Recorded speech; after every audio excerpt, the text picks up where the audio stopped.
So, good morning, good morning, good morning. Welcome to Very Thoughtful Life Coaching. This is Monday morning. We do Motivational Monday.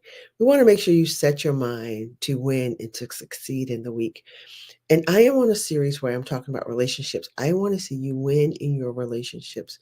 Relationships seems to be extremely challenging to most people. And the one area that most people will admit that they are really struggling with is the area of communication.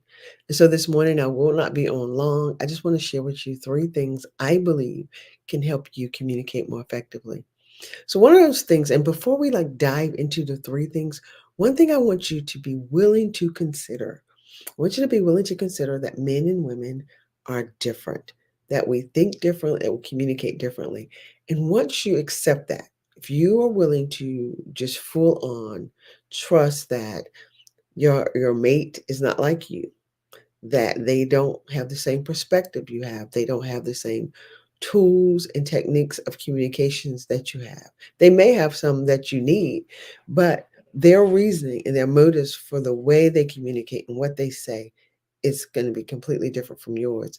And if you will accept that instead of seeing it like the way only from your perspective, I believe that could definitely create a better situation in communicating with your spouse or your mate or your partner. And you might think, what do I mean by that? So, oftentimes, as women, what I've heard women say is, like, he does this to upset me, or when he doesn't talk, it bothers me. Or, like, one lady shared a story with me. Her husband worked nights. He would wake his son up when he came home to, love on him, give him hugs and kisses. But in her mind, he was doing that to upset her because she wanted the child to stay asleep. And I'm like, that has nothing to do with you. So that level of communication where you are accusing him and saying to him, "It's stupid. Why do you do this?" You make, like the anger that came with the decision of him being affectionate with his son. Um, for her to view it as some form of personal attack, then they communicate about it, about where it's about her, that becomes the problem, right? Because I think oftentimes as women, and I'm willing to be corrected, and this, if this doesn't apply to you, just say she doesn't mean me. I think oftentimes as women, we perceive that the way we would do it is the way they would do it. So maybe we would do something with the intent of making you upset or getting you mad. But most men, not all, because they're, again, there's a spectrum, but most men, their motives aren't the same as ours in the form of communication or their decision making.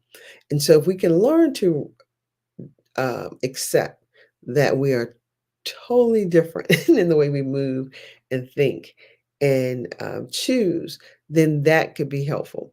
And so, one of the other thing I want to talk about as far as men and women being different before I dive into the three tips is there's a teaching where the teacher explained that for women, we articulate, meaning we have a thought and we can clearly express it out. But men contemplate and then articulate. So a man to think about something, he have a thought, but he's pondering. He's really evaluating. He's trying to reason out how this thing is going to turn out from all angles before he articulates. Because that is happening a lot in marriages, as women, we can assume that our men are avoiding the question or um, withholding information or being sneaky, like whatever these words are that we put in our mind, because it's taking him longer to really get clear about what it is he want to say. It's taking him longer to process what's been asked. Instead of us recognizing that they are different, again, right? That they take more time to reason what they want to say, we get offended, we get in our emotions, we attack by saying, "What's taking you so long? Just answer the question." Um, and we can assume that we're smarter than men because it takes them a little longer to process. So, right off the bat, if you want to communicate better with your spouse, and assuming this is a male female relationship or your partner, um, you would need to greatly consider that you all are different, you think different, you communicate differently, and then be open to receiving the way they communicate. So if you're willing to do that, you're gonna like already move your relationship to a better level of communication just by being open to recognizing that you all don't communicate the same. So here's the three tips that I want to offer you this morning as to methods of communicating better. We have to learn how to active listen. Like, one of the things that drive me crazy when I'm communicating with a person is when they cut me off.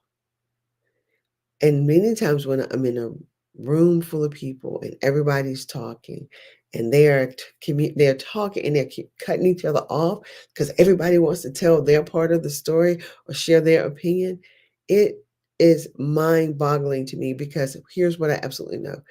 If you're interrupting people as they're talking, you are not listening. So if you want to improve your relationship communication, you have to learn to be an active listener where I am listening with my full attention, where I am listening to gather as much information as I can about what you're saying, how you're feeling, what you're thinking. I listen, make sure you put on your mind in your mind, I'm going to listen. I'm going to listen like I am researching. I'm going to listen to take notes. I'm not going to listen for like listening for them to say the wrong thing so I can go, aha, I got you. I'm not going to listen because I already know the answer and I'm waiting for you to set you up so that you can say the thing to get you in trouble because I already know what you're going to say.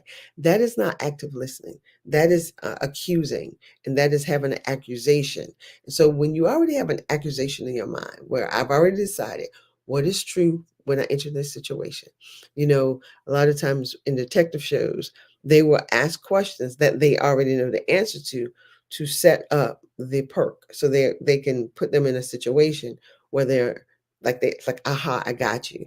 Many of us are in our relationships doing the same thing. We think we already know the answer, and we might, but we think we already know the answer, and you're not listening for the sake of understanding. You're listening because you got them, like you want to accuse a person of something. So if you truly want to improve your relationship, communication, learn to be an active listener. Give them your full attention. Listen for the sake of understanding and ask questions for clarity, not for um, to accuse. Ask questions for clarity. And that's the first way, that active listening. The second thing I would encourage you to do is learn how to use I statements. And I statements become easy when you really understand your emotional needs. So when you start learning your emotional needs, the things that you need emotionally, that's going to help you be a better spouse, a better wife, a better friend, a better partner, whatever that is. Like if you need more security, more significance, more variety, more love and connection, right? When you learn to communicate at that level, that's going to change the game. So instead of being at war with your partner about what they're doing, you never clean up. You don't pick up things around the house. I'm so tired of having to pick up behind you. I'm so tired of you leaving your socks here.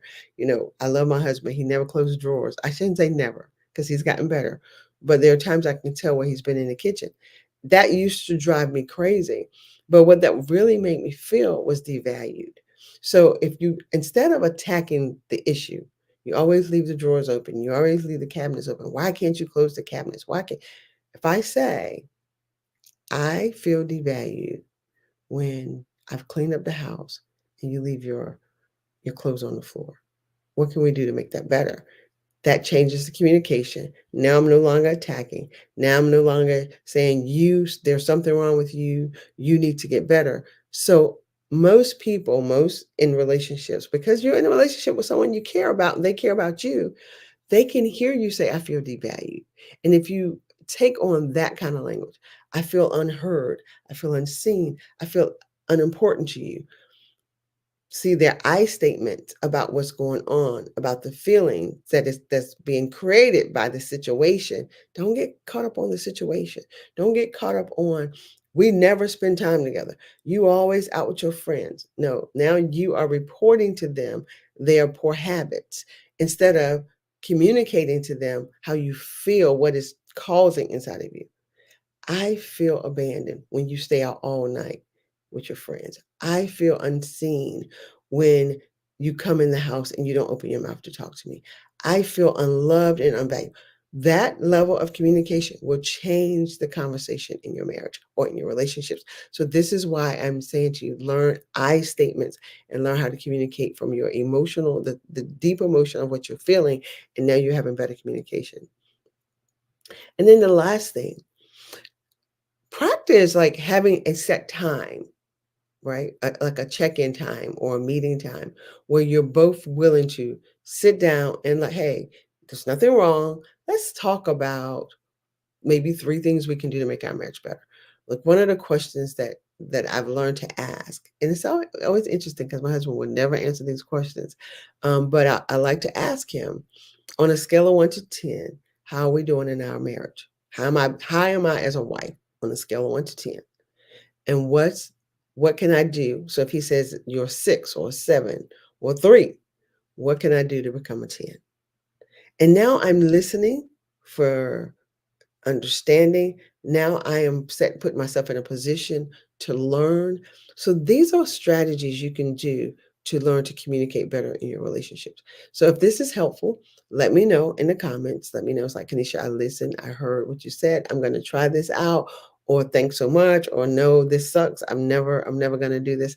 Whatever that is, let me know if these tips were useful or if it's something you think you would use in your relationships. I want to say thank you for taking time to watch. I want to say, please do me a favor. Will you like, share, and subscribe my videos? Also, remember that it is your thoughts creating your decisions and your decisions that's leading you to your destiny. So if you want a happy, exciting, passionate relationship, check in on your thinking about relationships so that you can notice the decisions you're making and recognize that the outcomes are a direct result of what you're doing. Have a blessed day. Talk to you soon. Bye-bye.